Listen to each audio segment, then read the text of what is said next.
Good Tuesday morning to you. I actually haven't asked you how you're doing. So, how you doing? I'm alive, awake, alert, enthusiastic. That's all you'll ever get from Brad. Just so anybody, if anybody's curious, whenever you ask him how he's doing, that's the only thing he'll ever say.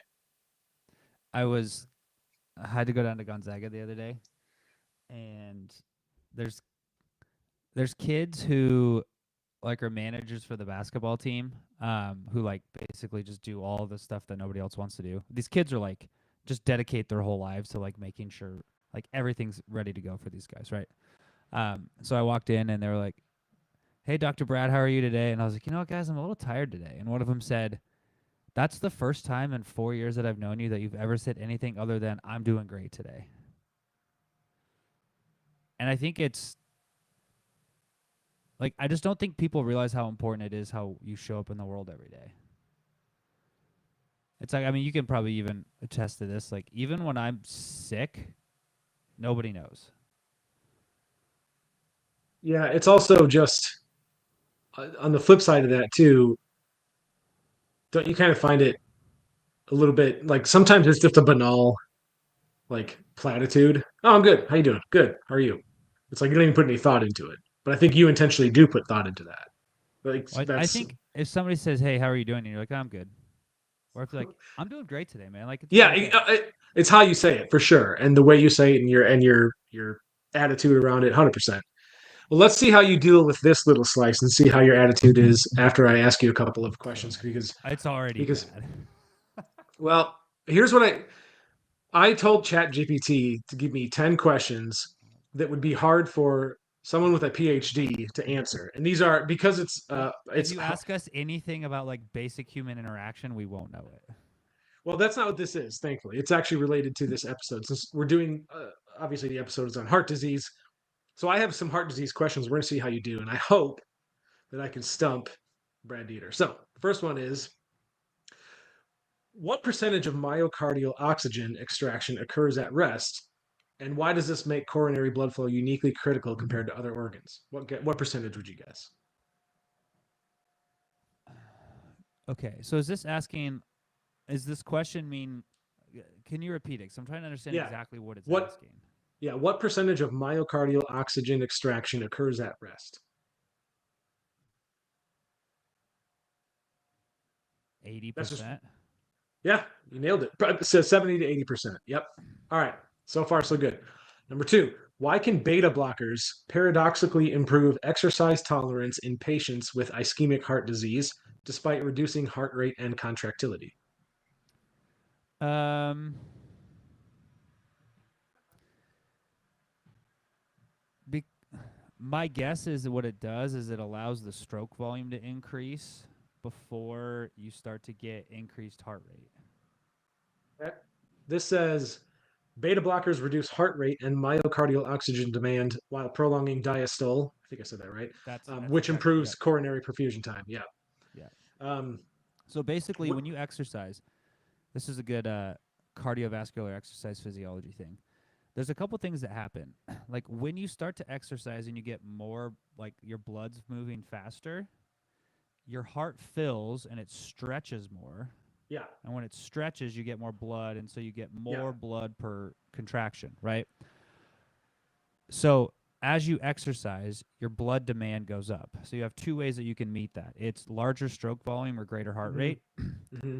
So generally speaking, when you're out of shape, you have a lower stroke volume, so your Hmm. heart rate has to be higher. As you get in better cardiovascular shape or endurance shape, you Ah, have a that makes larger sense. stroke volume. So that's why like at the same Gotcha. level of workload, somebody who's in shape versus out of shape has a lower heart rate For sure. That makes total because their sense. stroke Yeah. volume is, it's like they just have a bigger pump, so it doesn't Yeah. have to pump as frequently. Gotcha. Which explains why the more you exercise, the longer you do it and the more consistent you are, it becomes easier and easier because you're more efficient. Your heart is better at producing or at stroke volume goes up, and you're saying that your heart essentially it just doesn't have to work as hard and it expands more, right? Doesn't have to So I think work as frequently. as frequently. Gotcha. We'll do a couple more and then we'll move on with it. But there's some other good ones here. Why is diastolic blood pressure sometimes a stronger predictor of coronary perfusion than systolic blood pressure? Because diastolic pressure relates to how um what's the word I'm looking for here? It's like how compliant your heart is. So it's Okay. how well it's responding to stress.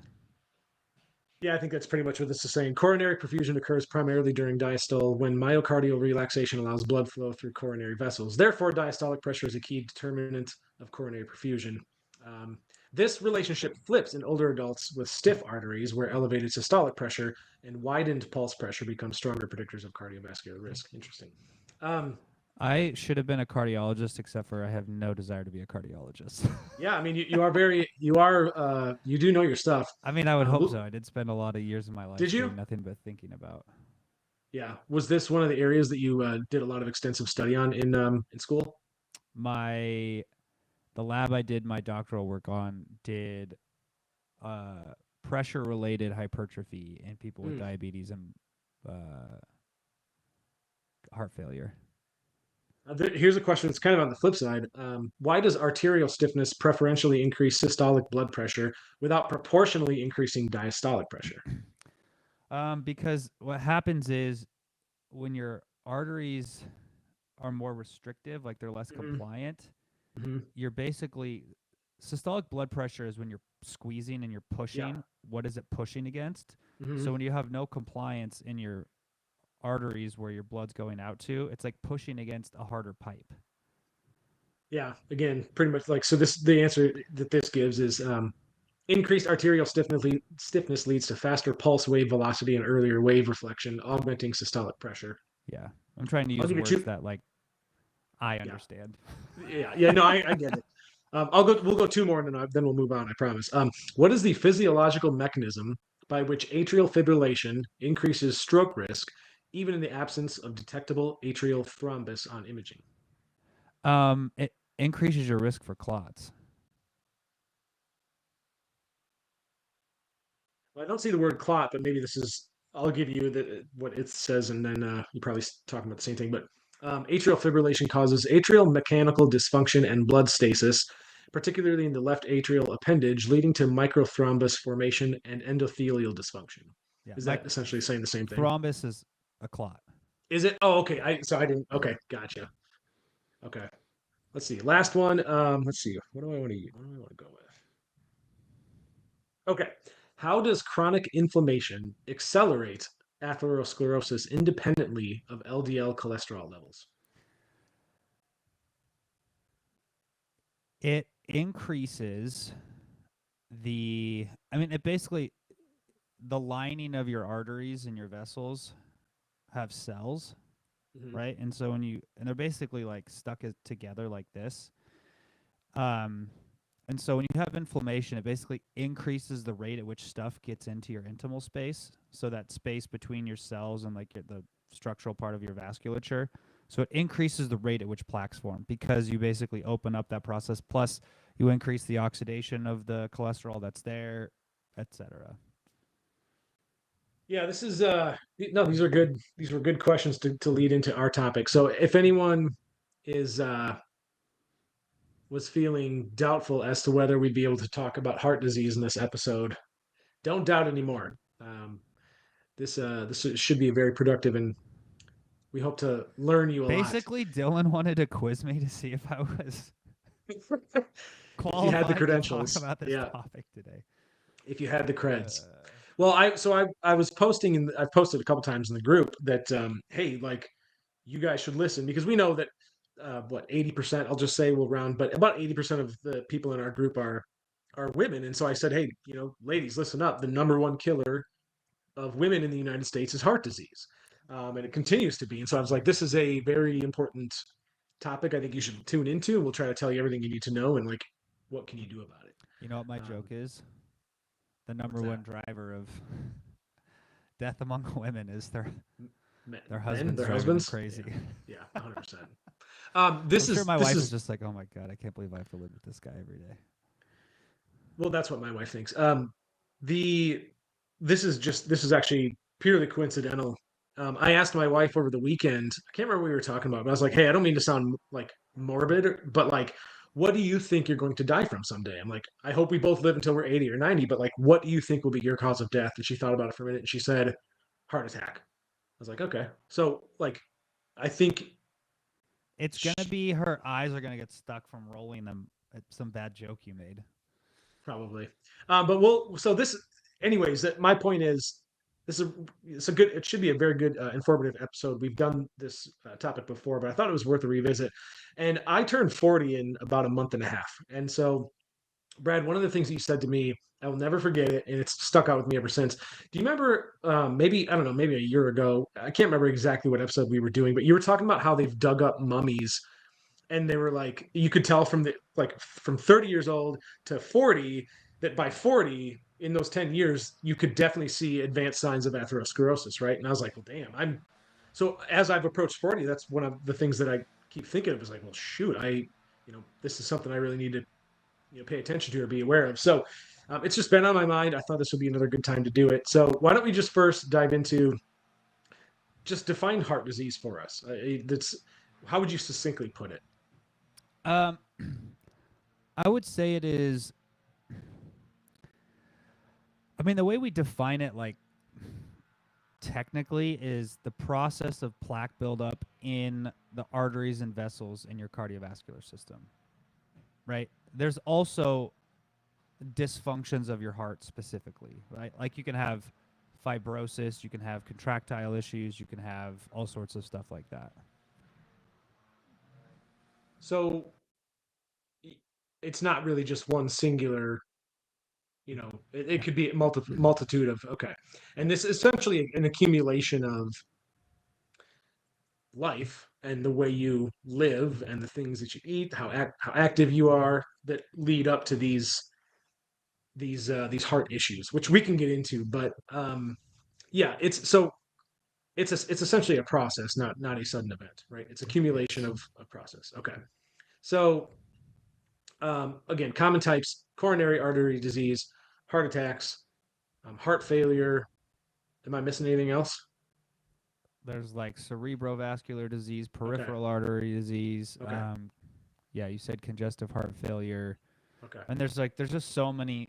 It's basically, are the pipes rusty or is the pump bad, or is the electrical circuits in the pump not working? Like that's heart disease is all of those things.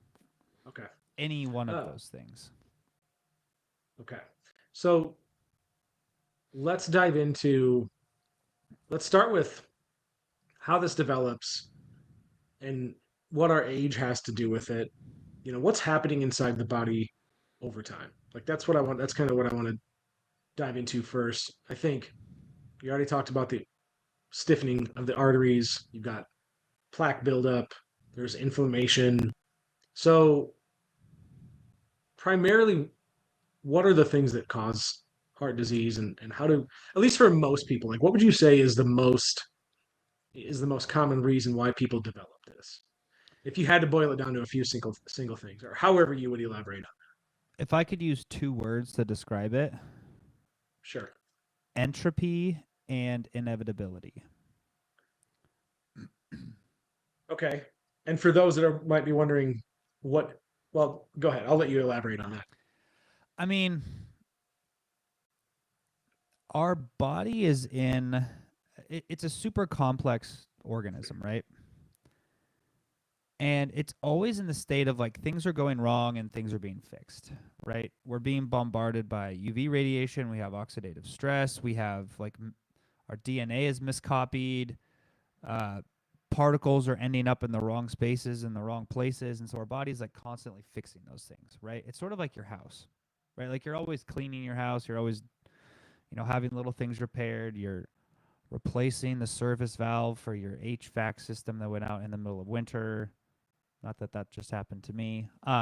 Cleaning up after the kids all the time. That's, yep. Yeah, right. And so, like, you do a pretty good job of like getting it back to brand new, well, fairly often, right? But over 100 years, like, eventually, they're just like It just adds up. there's wear and tear, right? Yeah. And so, your body is a little bit the same way, right? And heart disease is this process of you have like I'd have to go look at it.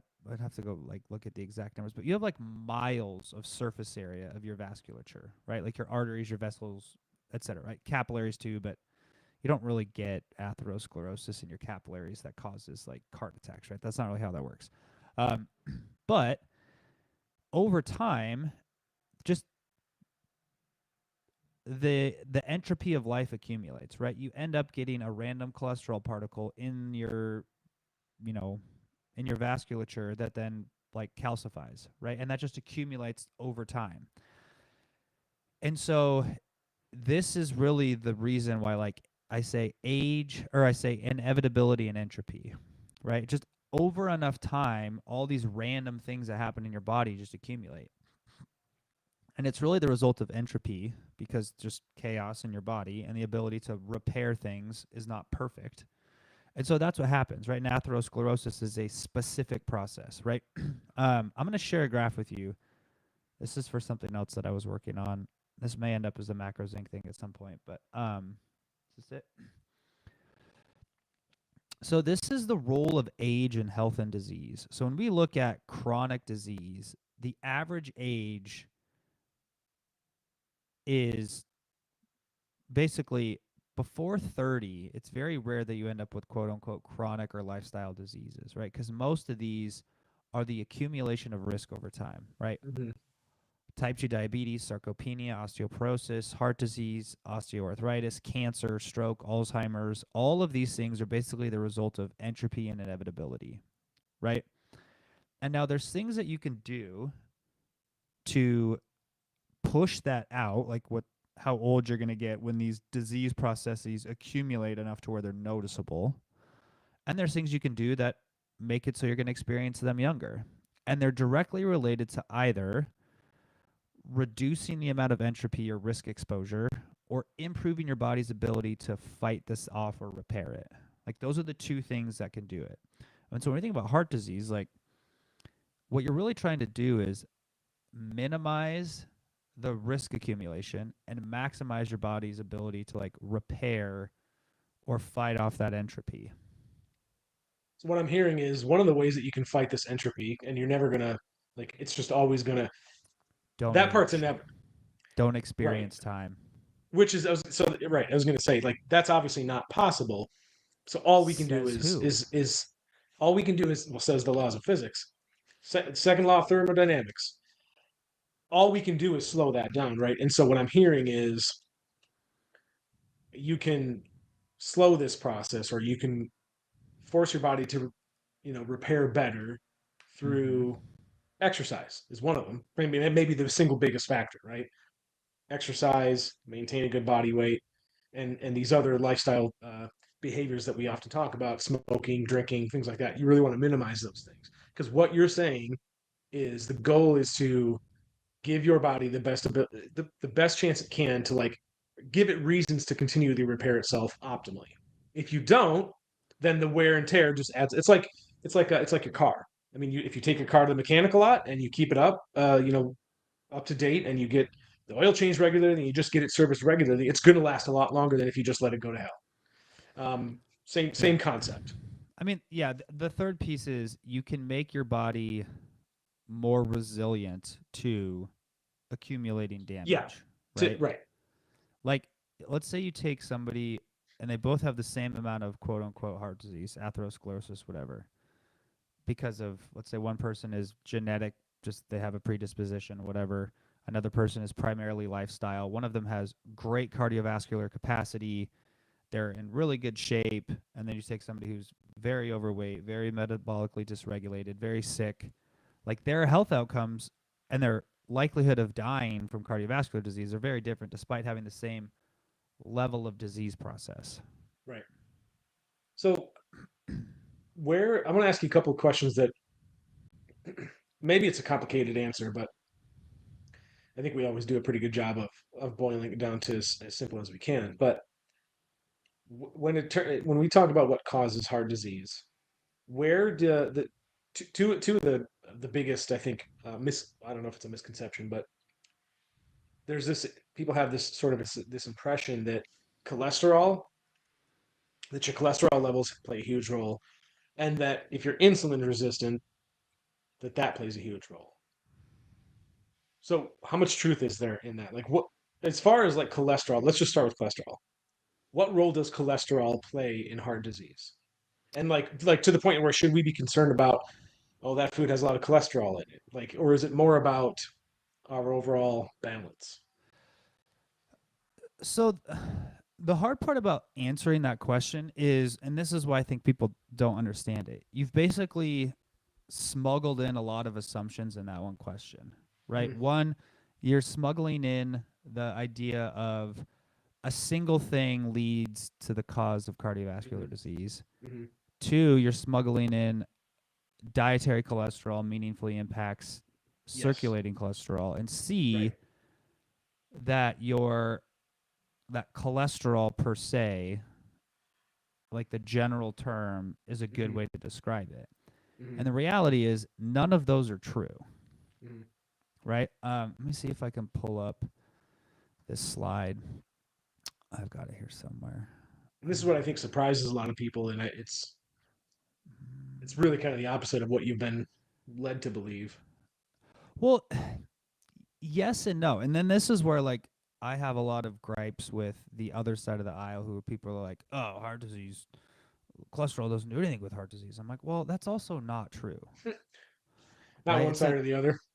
It's just like people can't think critically. Okay. So this is from a presentation that I give far too frequently, but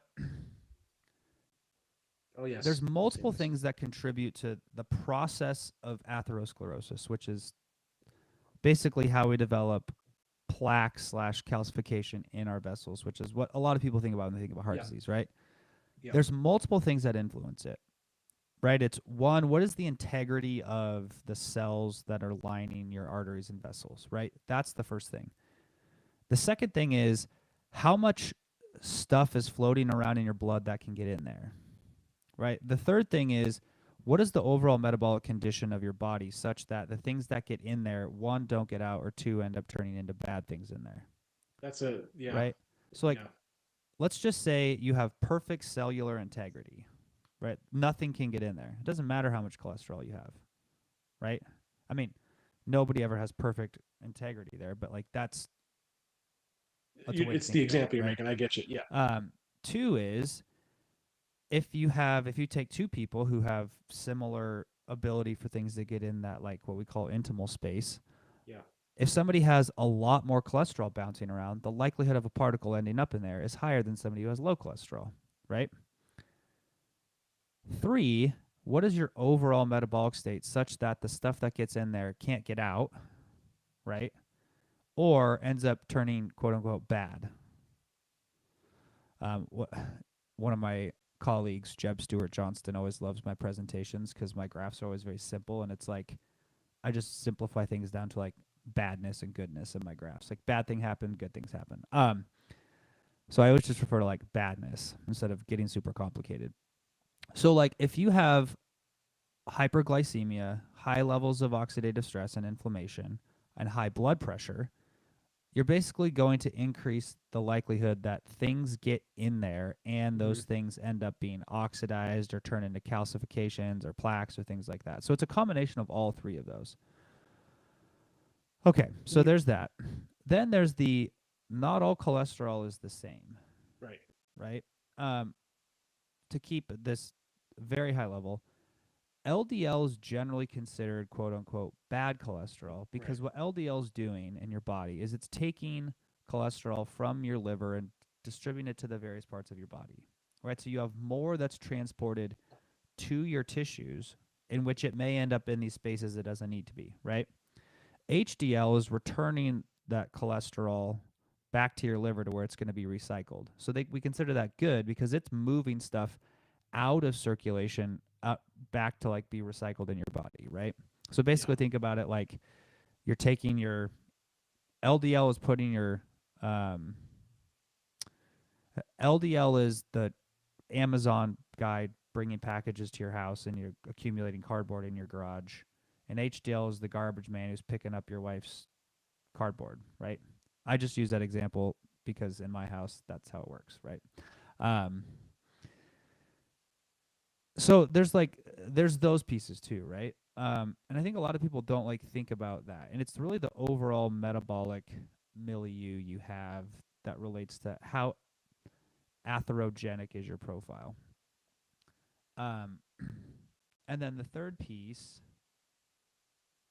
is what did I say? The third piece was this like your overall metabolic state? Is that what I said? Oh no, the third piece was dietary cholesterol impacting What's your um, overall levels? your overall cholesterol levels. Here's what we know about that: your overall state of energy balance and metabolic health has a much larger impact Mm. on your cholesterol lipid profile, which includes total cholesterol, LDL, HDL, triglycerides, ApoB, whatever, all this stuff that people get fancy about. That has a much higher predictor of that than the dietary cholesterol you consume. In fact, so much so that the American Heart Association has basically decided that focusing on dietary cholesterol doesn't really make a lot of sense. Like if you're consuming a very low cholesterol diet, but you're consuming 4,000 calories a day and you're not exercising, it doesn't matter, Yeah, exactly. Yeah, right? for And sure. so it's really like what is the overall metabolic health of your body? That's going to determine more of your triglyceride cholesterol profile than anything else.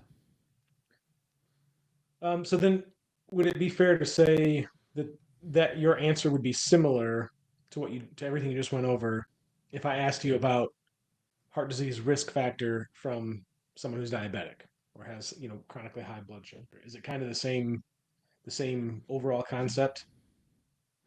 Like, I guess my question is, do diabetics are they at a greater risk just by Yes. simply being diabetic? Okay. Yes.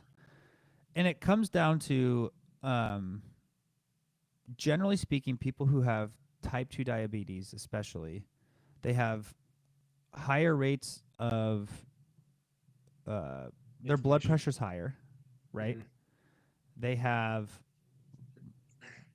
higher chronic inflammation. Hmm. They have higher levels of oxidative stress. Their LDL, HDL profile is not great. They have Right. higher triglycerides. And so they're just like their whole overall metabolic milieu is making it such that their the whole environment is more atherogenic, right? So the They're likelihood that things are going to end up in the space yeah. in those artery walls and then be calcified or turn into plaques increases, right? It's Gotcha. um, so one of the questions that I've gotten a lot in the group, and I'll kind of want to talk about this here in a bit, is people say, "Hey, like cholesterol panels don't tell you the whole thing. You need to focus on your like apolipoprotein profile." Well, it turns out that things like that have a larger effect on risk when your overall metabolic situation is bad, Yeah. right? So, like, if you That, have particles that are like smaller, denser, and more likely to get into those spaces, well, that risk increases a lot if you have like very poor like vascular integrity, you have high rates right. of inflammation, you have high blood pressure, you have high oxidative stress. That risk is magnified. Where if you're like generally considered normal healthy, that slightly elevated ApoB profile doesn't carry as much risk. So it's like you have to consider all of these things together. And this is the Yeah. problem with like when people go to their GP and they get their labs back and it's like, oh, I'm putting you on a statin because your cholesterol's over X number. You're like, okay, like I get it that there's like, you know, you have to treat to target. There's the algorithms. This is a CYA. This is like what the standard of practice is. But a lot of times you have to like consider the whole profile, right? Yeah. I have a healthy body weight. My VO2 is great.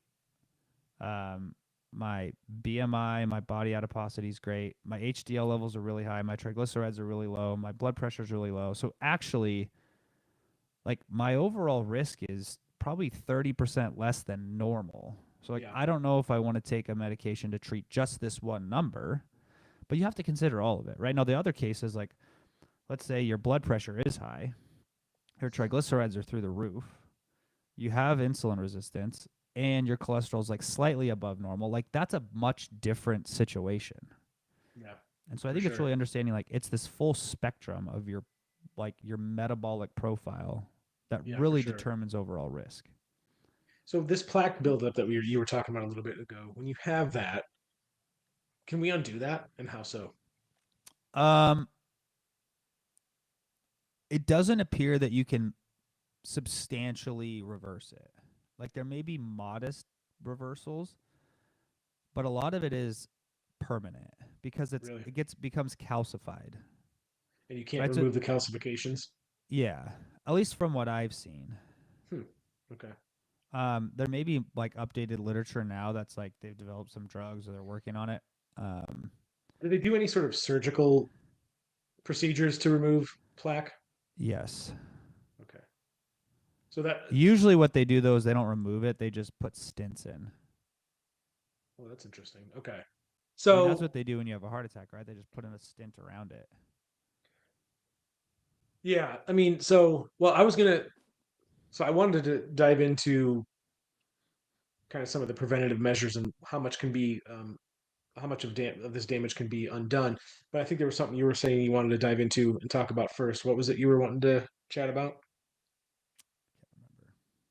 Can't You mentioned something, but it's all good. But I mean, I think that's again, selfishly, I'm kind of wanting to talk about that area because, again, as I approach 40, I'm sure that if if I were if I were to die tomorrow and they did an autopsy, I bet they would, just because of my age, just as you progress through life, there would be some sort of, there would be a sign of atherosclerosis, just because not because I've lived unhealthily, just because again the age, and so that's why I asked that question. Is like, well, what can I do?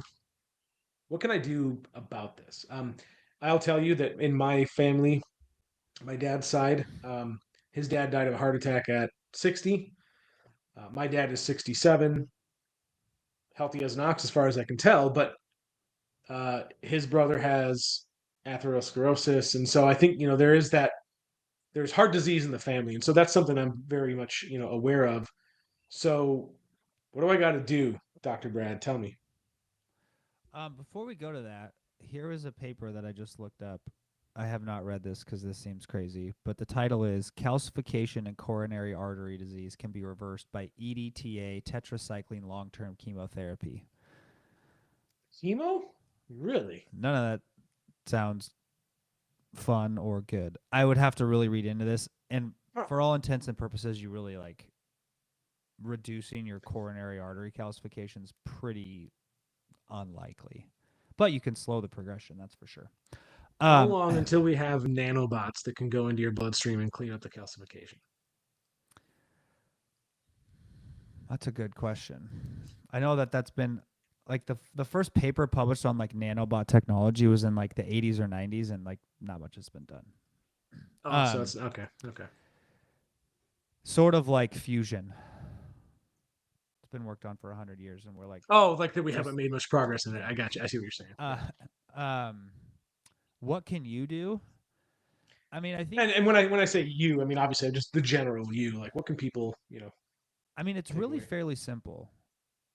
Go get like a complete lab panel done and identify like what are my major risk points, right? This is Is something it just your GP can do.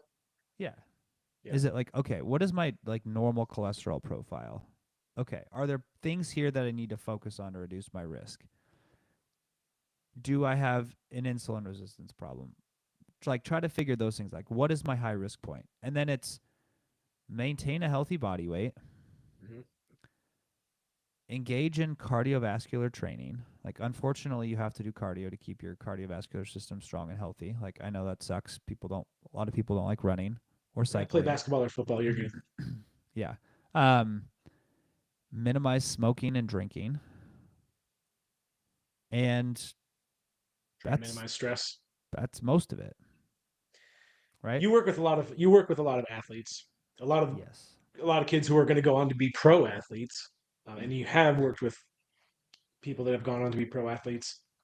Have you ever seen any studies or data that shows that these pro athletes tend to live longer than the rest of the population? Is there any correlation there? Just because of how Mm, active they were? I wonder if I that's I don't know, but the other thing is I'd have to go look, but I could also see the opposite, right? After they get done with their Really? career, they just don't do Oh, anything, that they. Yeah, yeah, I see what you're right? And a saying. lot Yeah, of it's because like that their knees are so shot, they're their back tired is and they're so shot. Yeah, shot, like for they just sure. can't, Yeah. right? Well, So I think a to lot of that it point, I mean depends. I that think it's point really that's individualized. sports just put a lot more wear on you though too. I mean, let's point that out. There is a an extreme to that too, right? Like you could exercise and be so active that you actually end up doing more damage to your joints and like it could cause more harm than you intended. So Yeah. there's a balance there for sure. There's an interesting phenomenon. I gotta find this because I actually published an editorial on this. So cardiovascular training slash endurance training has a Goldilocks effect, right? In which no exercise is really bad for you. Too much exercise is also not great for your heart, This right? is Like there yeah, becomes a point where too much actually increases your risk of specific cardiovascular things, and it's primarily um, doesn't it shrink your heart too? atrial fibrillation. No, usually you get eccentric hypertrophy. Okay. So you do have to accumulate a lot of hours, but it's something like more than 2,000 hours of high intensity continuous exercise during your lifetime is where you start to see an increased risk of atrial fibrillation. More Now than that's a 2,000. lot of high intensity exercise. So this uh, would this be? I guess what I'm trying to think of what would constitute as that, like long distance runners who are training all the time, maybe. Um I'm just trying to think of. I'm trying to visualize what that would look like. yeah, I mean it would have to be like you are like a high level marathon slash half Yeah, marathon runner or cyclist who trains for 20, 30 years. yeah. Oh, okay, so it's Yeah, very extreme. I mean it takes a long time to accumulate that Yeah. much, right? Like let's say Okay. even like let's say you're a professional triathlete. The amount of hours, let's say you train 20 hours a week, maybe 25. That's a lot. That's a lot of training volume, right? For sure. You're maybe spending 2 hours during that week in like the high intensity That. space, Yeah. right? Right. Maybe 3, maybe 4. So that would be, I mean, 500 weeks. Like that's a lot of training, right? For Now the sure. people who probably have that risk are like professional basketball players, maybe professional soccer players who have 10, 15, 20-year careers, Where et they're cetera, just because they do higher constantly moving. intensity stuff. Yeah. But even that, like during a basketball game, let's say you play 40 minutes in a game, probably 10 of that is like real high intensity. The rest is like pretty moderate Just yeah. continuous. But Yeah. yeah, we do know that for sure. Why? Let me ask you a straight up question. I'm gonna put a link to the editorial I wrote a while ago. Why? Why is it the number one killer in women and not men? Like why women specifically? Do you think? Like there must be some reason why it's so prevalent among the leading cause, why it's the leading cause of death in women. Like what is it about women that it seems to be the cause for? Let me hold on. Can you I mean, it must be something about women in general and just the lifestyle that is different that causes this. what But is what do the we think? before I answer this question,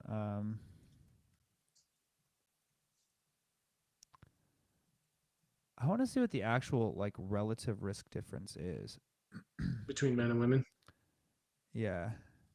Men face a higher overall risk of developing coronary heart disease, 33% by age 40. However, women have a 20% higher risk of dying or developing heart failure within 5 years after a first heart attack. Hmm. So, I mean, I feel like that's maybe not entirely true. Why do you say that? I mean, what I mean, your state. Let me see this. You're I like gotta dig into this. you're saying that the premise that I'm suggesting might not actually be the case. Yeah. Hmm. Okay. And I think it varies quite a bit. Like I think it's like coronary heart disease versus like myocardial infarction versus whatever. Um, Heart failure. Men develop more heart failure. Well, I I'm have gonna to look into ask. this a little bit more. Because I remember like learning about this, and I remember thinking like, because it's been so long since I've looked at this, like either the difference wasn't as big as people say it was, but I'd have to. I'll do some digging and get back to you next week.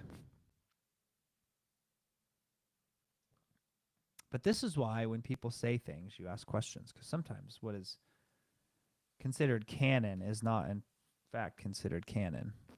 So I just asked our AI friend to give me some explanations as to why women are at risk for this, and I won't read everything, but I'll kind of give you the bullet points. And it says women are absolutely at risk, and in a lot of ways, it's under-recognized and underdiagnosed. Here's the big picture without the fluff. Hormonal changes matter, especially menopause. Estrogen helps protect blood vessels by improving cholesterol balance and keeping arteries more flexible. But after menopause, estrogen drops, LDL cholesterol rises, arteries stiffen, inflammation increases. So the result is cardiovascular risk accelerates after menopause, not gradually, it actually jumps. Two, Well, I mean, with, the hard part with that too is there's also just age, right? Like if yeah, risk right. Yeah, accumulates that's over true. time, I of course, someone in their 70s is more likely to have heart disease than someone in their 40s. Like that's just yeah, that makes sense. yeah. Yeah, of course that is a factor. It says women present differently than men. Heart disease research historically focused on men, so symptoms in women were often missed. Women are less likely to have the Hollywood heart attack, aka crushing chest pain. More common symptoms include shortness of breath, fatigue, nausea or indigestion, jaw, neck, or back pain, lightheadedness, which are easier to dismiss and often are. Certain risk factors hit women harder. Some conditions raise heart disease risk in both sexes, but the impact is stronger in women. Diabetes, high blood pressure, smoking, and autoimmune diseases. Pregnancy is a cardiovascular stress test. That's an interesting point. Complications during pregnancy aren't temporary problems, they're early warning signs. History of gestational diabetes, preeclampsia, and pregnancy related hypertension equals a higher lifetime risk of heart disease later on. That's interesting. I did not know that. Well, Had yeah, you heard that before?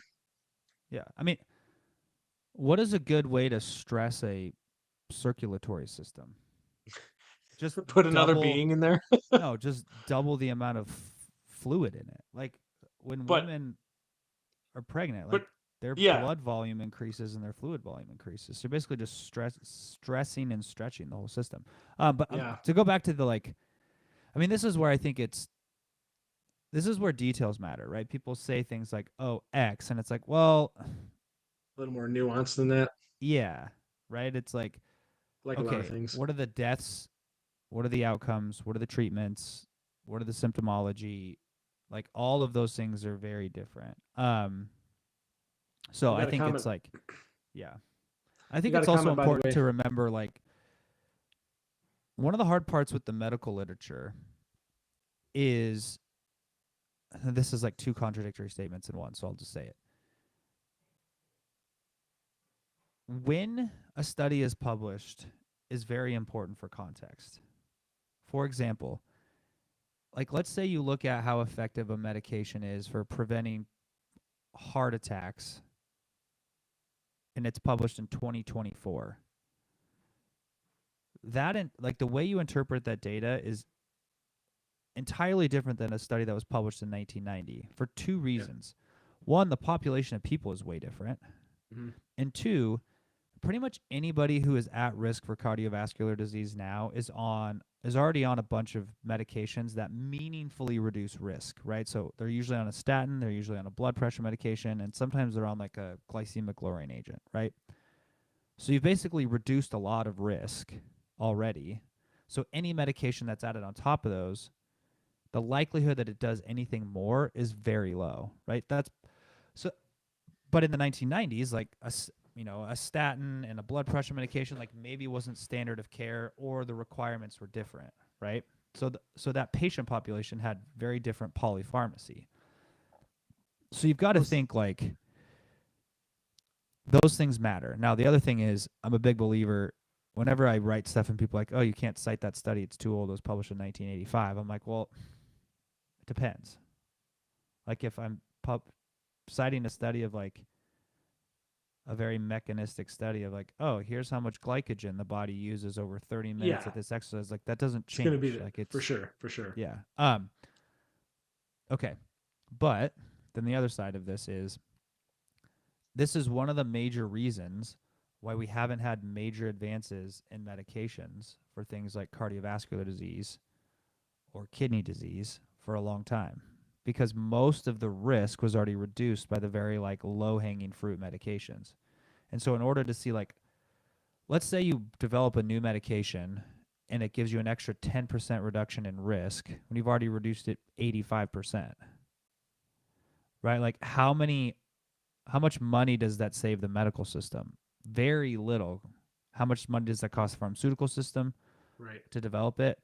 A ton. right. And so it's like people just really have to understand like there's the context in which something is studied really matters. Yeah, 100%.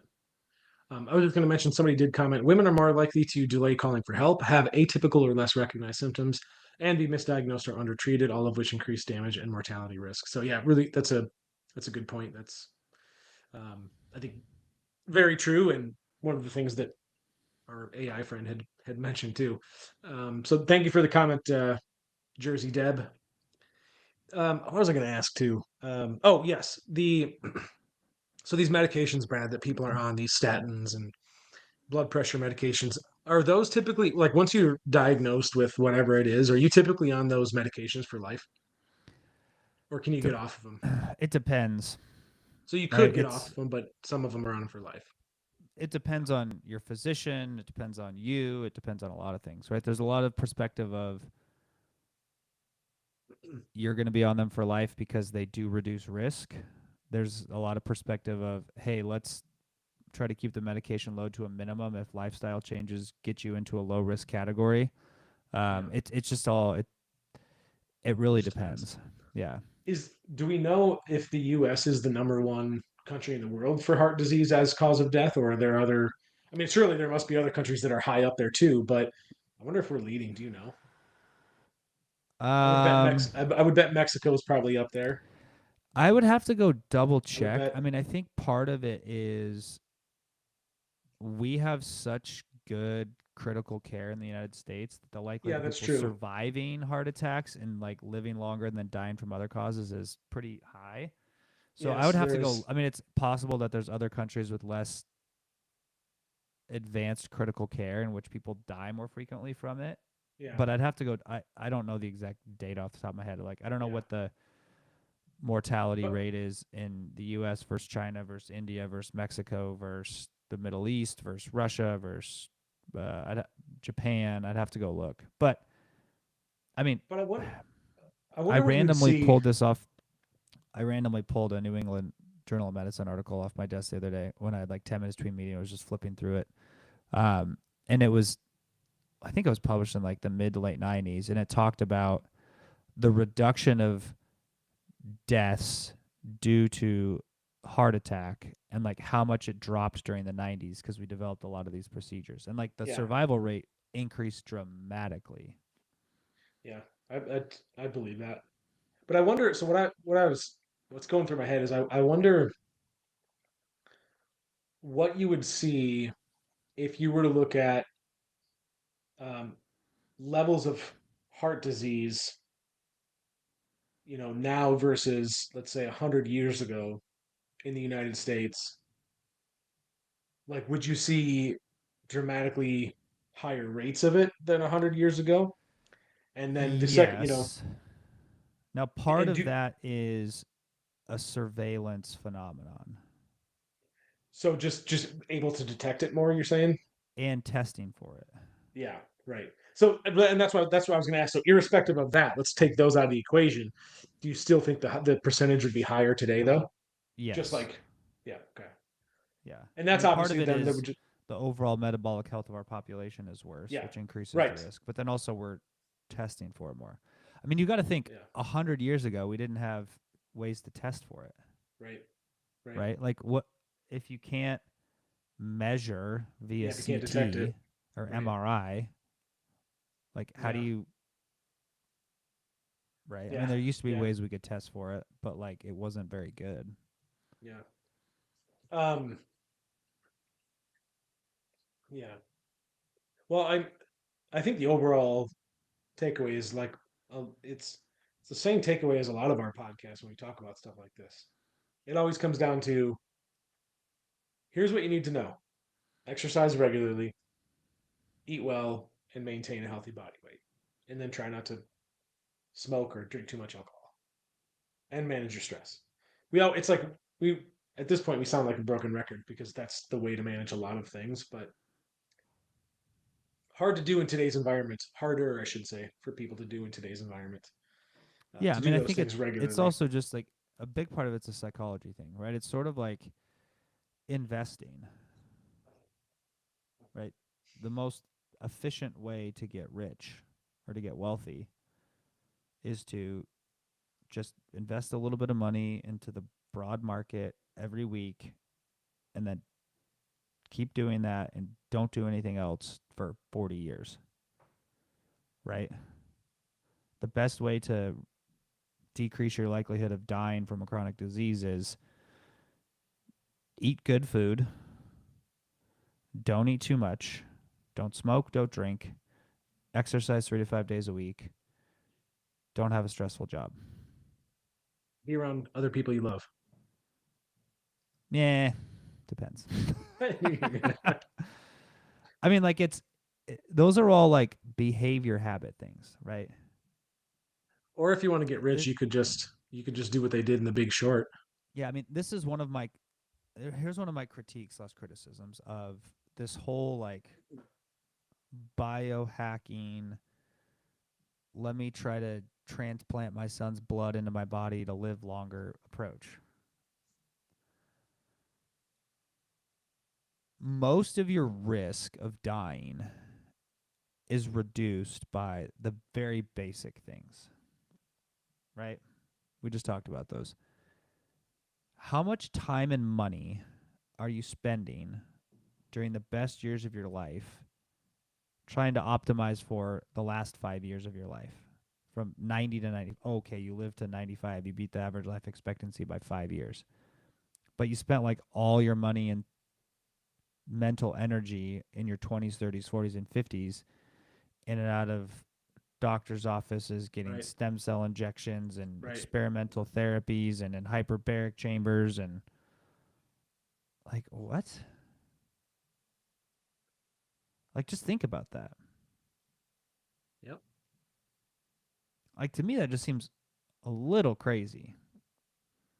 Not something I do. Now, if the whole purpose of to do it is to just like build another personal brand and make a bunch of money and use it as a PR campaign, like okay, I get it. Yeah. But I mean the reality is the best way to live better longer are those things. Yeah. Lift weights, do some cardiovascular exercise, eat really good food, don't eat too much. Try to reduce the amount of like environmental toxins you expose yourself to. Get outside, get some sun, have good relationships. I wonder. I'm gonna quiz. I got one more question for you. I don't know the answer because I'm gonna look this up. What would you say? What would you say is the if we're looking at the 50 states, which state do you think has the highest life expectancy, and which state has the lowest? As of today, Yeah. Colorado's got to be up there. Wow, that's not on the list. Huh, And I mean, not in the top 10, believe it or not. that's interesting. I I would agree with you. Um, I don't know. It's a good question. Yeah, This is so AI high. generated, isn't it? Yes, but it looks it up. It is researching. So highest life expectancy per state, Hawaii at 79.9 years. But I wonder if that's because retirees move there. Like I don't. So outside of that, it's Massachusetts, and then Connecticut, New Jersey, New York, Minnesota, New Hampshire. Colorado's I not on don't there. believe In any fact, of that. I don't believe that at Colorado all. Colorado ranks number 15 at 78.8 to 80 years is what their life expectancy is. What I would you don't say is believe the that. just telling you. What would you say is the lowest life expectancy state? I would say Atlanta, Georgia. Mississippi. So you're not far off. I mean, you're not far geographically. Yeah. Yeah, Mississippi, and then West Virginia and Alabama. West Yeah, Virginia. Georgia's number 33. I mean, Yeah, this though is interesting. like this is the problem with data like that. I mean, go back to the whole blue zones thing. Have you been following that? No, what is this? You know how there's like the blue zones where like and the people who live longer live in these like pockets of the world. Sure. Well, it turns again they were like, oh, it's because they follow this diet and this Oh, lifestyle. Well, okay. it turns out it may just be that a lot of it had to do with like fraudulent data of like misreporting how Like many people live to 110 or 120 because of like benefit scams or things like that. so just cherry picking the data. No, like fraudulent data. Really? Okay. Yeah, you should Google No. it. Look up Blue Zones data scam. When is this? This is like recent. Look this up. Yeah, the secret of yeah. Oh, this is a rabbit hole to go down. Interesting. This is where the reading rainbow, the more you know Yeah, star comes through. reading rainbow. Yeah. Uh, boy, what else haven't we covered? I think we covered a lot. Anybody out there that's watching? Well, actually, no, we just lost some of our viewers for whatever reason. Maybe it's because we said reading rainbow. But I was going to say, if anybody wanted to comment or had any questions, let us know. We're pretty much up on time, but is there anything else you'd want to add? We are going to be sending out some marketing material for this, but we do have a symposium / conference that we will be putting on March 21st of 2026. It will That'd be be, I good. think we're doing 4 or 5 talks by our coaching Yeah. staff. It's going to be a free virtual event. The replays will be available as well, but it'll be way more fun if you're there live. We'll have sign up links here in the next week or two, but keep an eye out for that. That means I have a busy March and April. I have to do Are you, that in March. Then I have to go to Arizona for a board meeting in April. Then I have and to it's go March give a present. Madness. Then I have to go give a presentation in Las Vegas at the end of April. It's gonna be a lot. Look at you. I'll meet you in Vegas. I owe you that beer anyway, so I'll just swing over there. We'll go grab a beer. How's that sound? Maybe I'll see if Jay wants to go out there with me. I'm just kidding. I don't want to go to Vegas. Dang it, I forgot what I was gonna say. I don't know. It probably wasn't important. Well, I guess that's it. We can duck on out of here. Um, I won't be here next week. So I'm sorry to all you listeners. You'll have to wait an additional week before Brad and I can do another one of these. But we do have a lot of good. Oh, I remember what I was going to say. In the March presentation, are you starting the presentation wrapping for people, or is that at the end? I'm not giving a presentation. And I know it's not a presentation. It's like a rap seminar. Like you're rapping for people. Are you doing that at the beginning or No, the end? neither. Not not falling for it. Okay. But if you had to rap for people, what song would you do? Gangster's Paradise. I know that song word for word, all the way from start to end. Or Hit 'em High from the Space Jam soundtrack. You want to know something interesting? I found out this past year. Do you know what perfect pitch is or absolute pitch? Yes. I went my whole life without realizing I had that. I just thought everyone could hear music and tones the same way. So when you Mm-hmm. said "Gangster's Paradise," for example, all I thought of was the immediate song comes to my head. I almost started singing in the actual song, and it made me wonder if you're gonna rap that song. I wonder if you could sing it in the right key. Could you do it, Bradley? Of course. Dylan just uses the podcast as a way to just tell everybody he's got perfect pitch. I don't. I mean, that's it's not really what I was intending to do, but you brought up Gangster's Paradise. Let me guess, you've also been to Spain, right? I'm just gonna like hang up now. Just All right. Well, on the other side of that spectrum, I can't sing a lick. In fact, my wife tells me I'm not allowed to sing in the house. You would think that's a mean thing to say, but honestly, she's kind of right. can she sing? Is she good at it? She better than you? Yes, but that is a very, very, very low bar. Okay. I have zero musical ability other than rapping. Well, we'll look forward to listening and seeing your rapping skills in March. All right. I will play this lovely outro music. We'll get out of here. I appreciate you guys. Thank you all for tuning in as always, and we will see you next time. Cool. Adios. If I can get this thing going. There we go.